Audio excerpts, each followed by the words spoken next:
can see advantages and disadvantages for summer or the autumn. I mean, the other point about summer elections, and this is a campaigning point, is the nights are longer, it's lighter, it's sunnier, people are more likely to turn out to vote because it's not raining apart from today.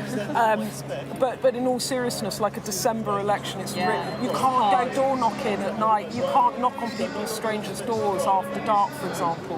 So in a way, people prefer either early autumn elections or summer, spring elections for practical reasons of campaigning as well. It's exactly like you said, isn't it? This is probably exactly the kind of conversations that they've been having in number 10, and it's almost like a weighing scale. If you imagine, like, taking the autumn tax giveaway away, then that could just tip the balance slightly. Inflation being, yes, coming down, but perhaps not to the extent. I'm going to just stop here because we can see behind us the lectern. He is going to brave the rain. He's coming out! Guys, this way. There you go. Rishi Sunak, we are expecting to be in front of that lectern. And Sophie, notice, this is how you know it's election. I learned this from Adam Bolton, the former political editor of Central Sky News. It does not have a prime ministerial crest on. So that is absolute proof he is calling a general election. There's no prime ministerial crest. So the rain has stopped, and they're bringing him out. Can we take the brolly down? Should we risk it? Well, I'm so drenched, Sophie. We're going to risk it. We're taking the umbrella down. Yeah.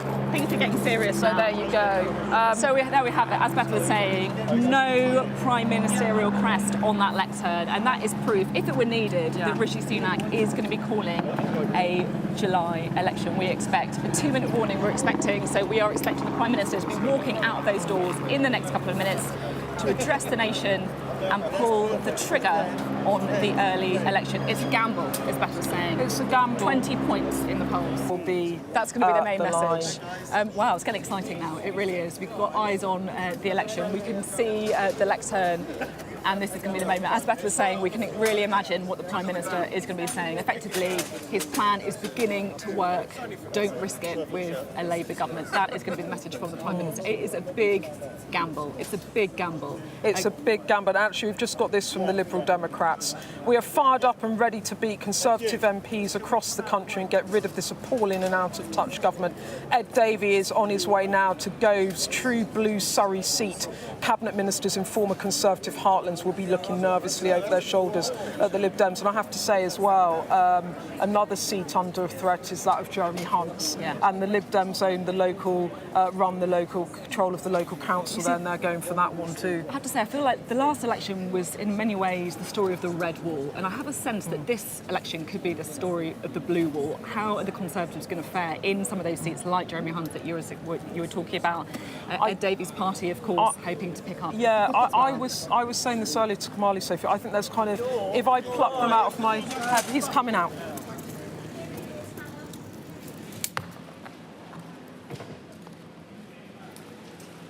In the last 5 years, our country has fought through the most challenging times since the Second World War. As I stand here as your Prime Minister, I can't help but reflect that my first proper introduction to you was just over 4 years ago. I stood behind one of the podiums, upstairs in the building behind me. I told you that we faced a generation-defining moment and that we as a society would not be judged by some government action, but by the small acts of kindness that we showed one another. You met that challenge, and then some, and I have never been prouder to be British. And when I introduced the furlough scheme, I did so not because I saw a country simply in need of desperate help, albeit we were, but because I saw a country whose future hung in the balance. I could be bold and trust in the tens of millions of you at home that you would rise to the moment, or I could accept the inevitable millions of job losses and pick up the pieces. In truth, it was no choice at all. I have never and will never leave the people of this country to face the darkest of days alone. And you know that because you've seen it. As I did then, I will forever do everything in my power to provide you with the strongest possible protection I can. That is my promise to you. Because for so many of us, it's easy to forget the scale of what we've been through. We were hit by a pandemic that upended normal life. Who would have thought that the government would ever tell us how many times a day we could leave our homes? Then, just as we were recovering from COVID, war returned to Europe, with Putin's invasion of Ukraine sending your energy bills spiraling. I came to office, above all, to restore economic stability. Economic stability is the bedrock of any future success, whether that is rising wages and good jobs, investment in our public services, or the defense of the country. And because of our collective sacrifice and your hard work, we have reached 2 major milestones in delivering that stability, showing that when we work together, anything is possible. Our economy is now growing faster than anyone predicted, outpacing Germany, France, and the United States. And this morning, it was confirmed that inflation is back to normal. This means that the pressure on prices will ease and mortgage rates will come down. This is proof that the plan and priorities I set out are working. I recognise that it has not always been easy. Some of you will only just be starting to feel the benefits, and for some, it might still be hard when you look at your bank balance. But this hard-earned economic stability was only ever meant to be the beginning. The question now is how, and who do you trust to turn that foundation into a secure future for you, your family, and our country? Now is the moment for Britain to choose its future, to decide whether we want to build on the progress we have made or risk going back to square one with no plan and no certainty. Earlier today, I spoke with His Majesty the King to request the dissolution of Parliament. The King has granted this request, and we will have a general election on the 4th of July. This election will take place at a time when the world is more dangerous than it has been since the end of the Cold War. Putin's Russia is waging a brutal war in Ukraine and will not stop there if he succeeds. That war has also made it all too clear the risk to our energy security. In the Middle East, the forces of Islamist extremism threaten regional and ultimately global stability. These tensions are exploited by extremists who seek to undermine our values and divide our society here at home.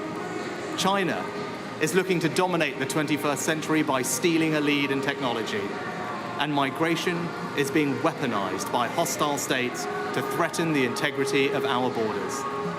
And these uncertain times call for a clear plan and bold action to chart a course to a secure future. You must choose in this election who has that plan, who is prepared to take the bold action necessary to secure a better future for our country and our children. Now, I cannot and will not claim that we have got everything right. No government should.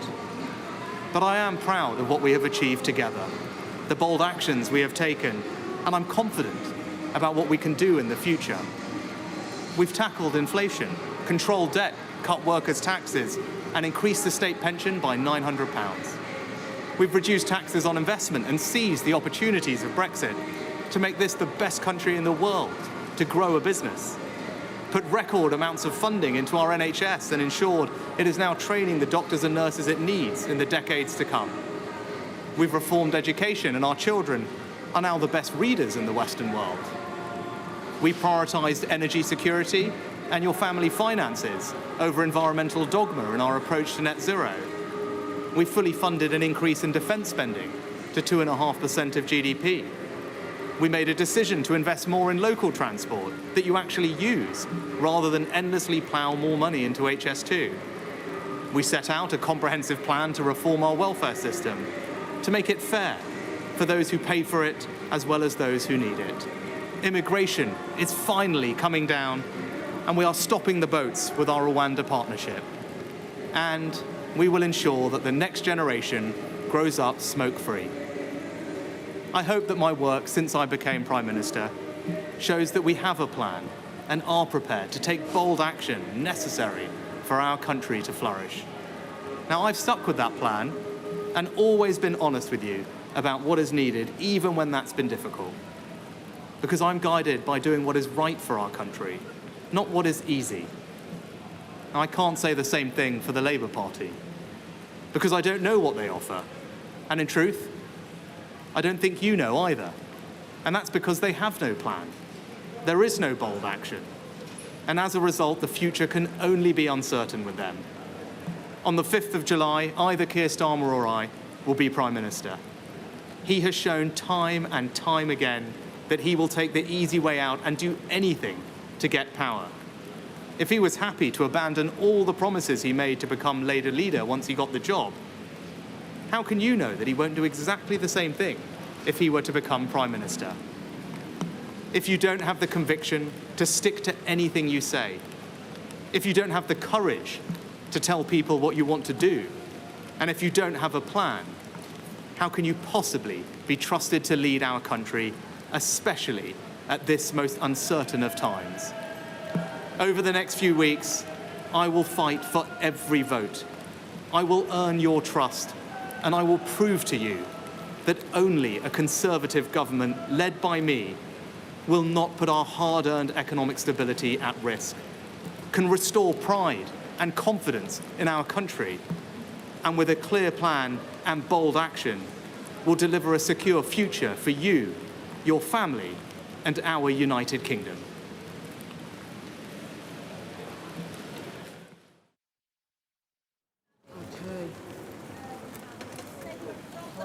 That was the Prime Minister, Rishi Sunak, calling a snap election for July the 4th. I have to say, not everything perhaps went to plan. He was absolutely drenched by the weather. He did it to the backing soundtrack of Things Can Only Get Better, which of course Tony Blair, I think, came to power with in 1997. But we've got the outlines, didn't we, Beth, of the election campaign that the PM wants to run. His plan is working, Labour has no plan. Yeah, I mean, it was, as we expected, calling an election, saying it will be on July the 4th, that now is the moment for the British people to choose its future. He said that we could either, to quote the Prime Minister, build on the progress of his administration or go back to square one. Again, lines we have heard often, Sophie.